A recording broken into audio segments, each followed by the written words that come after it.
Dierentuin Aquazoo bij Ljouwert is het failliet verklaren. Maar Aquazoo gaat het ook nog om 2 oren bistentuinen in Overloon en Epe. Het is de eerste keer dat een bistentuin in Nederland failliet gaat. Bij Aquazoo Friesland, dat ze wat 15 jaar bestiert, werk je ongeveer 20 meewerkers plus een aantal oproepkrachten. Het bedrijf had zelfs het faillissement onvregen omdat ze het leen van de meewerkers net langer betalen konden. Het bedrijf hier een miljoenen schuld bij de Rabobank. Er binnen intussen al peteren maar verschillende partijen over een mogelijke troststart. De mensen blijven voorlopig aan het werk en de bisten worden gewoon verzwargen. En frustreert verslagjouwer Gerrit de Boer bij Aquazoo. Gerrit, het faillissement van Aquazoo lijkt het een tongenslag bij heldere hemel, maar is dat ik zo? Ja, in feite is het dat wel. Want de meeste mensen wisten gewoon net hoe slim het weer met het park. Nou blijkt dat er dus een grote schuld is en dat het helemaal net goed ging. Het enige wat wel bekend weer is dat er een hele grote bezoekers nedergingen. Het streefcijfer bijvoorbeeld in 2011 weer 210.000 bezoekers. Ja, ze zijn eigenlijk nooit verder gekomen dan 184.000. Dus dat er te min mensen kwamen en dat er te min inkomsten weer, dat weer minstens meer wel bekend. Maar hoe slim het weer, dat weer nou net duidelijk. En dit is wat trouwens de curator van de medicijn oer het faillissement. Vandaag is door de rechtbank Arnhem in staat van faillissement verklaard een aantal vennootschappen. Waaronder de vennootschap Aquazoo hier in Leeuwarden.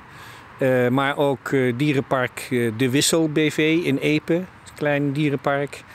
En een dierenpark in Overloon. Dat zijn 3 dierenparken die vallen onder Palmarie BV. Dat is de overkoepelende vennootschap. Die is vandaag die zijn allemaal in staat van faillissement verklaard.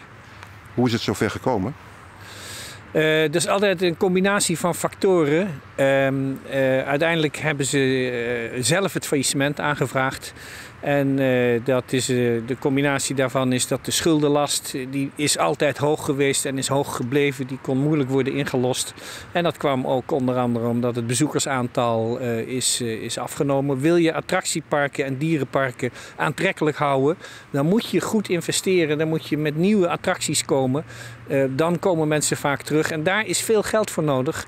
En dat is er alleen als er heel veel ruimte is en als je voldoende kan opsparen om dat op die manier ook uit te geven. En Gerrit, wat voor gevolgen had het faillissement voor de meewerkers? Nou ja, in eerste instantie krijgen ze het achterstallige leen, want de oren mannen had ze geen leen had, dat krijgen ze uitbetalen.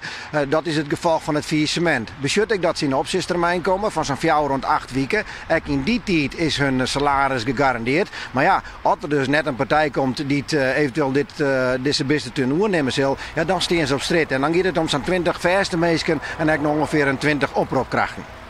Hoe komt het met de bisten?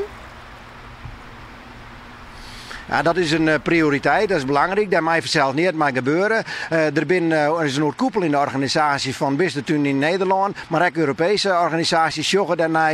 En dat is belang nummer 1, dat het met de bisten goed komt. Daarom wordt dus ik naar Sjoen, als er een terugstart mogelijk is, als het net slagen, ja, dan is het eventueel ergens oors heen de matten. En dan kan het misschien ook nog wel uitrennen, dat moet afwachten worden. En binnen de gadingmakers voor een terugstart van Aquazoo? De curator zei dat er al partijen interesseerd binnen. Er ben ik al partijen gaande, maar op dit moment willen er net met naam naar boven komen. Hij hoopt dat we in 1 of 2 weken wat meer weten. Nou ja, dat is in ieder geval ik de hoop je vanzelf voor het hele beste parkeren en voor de meesten. Dank Gerrit de Boer bij Aquazoo.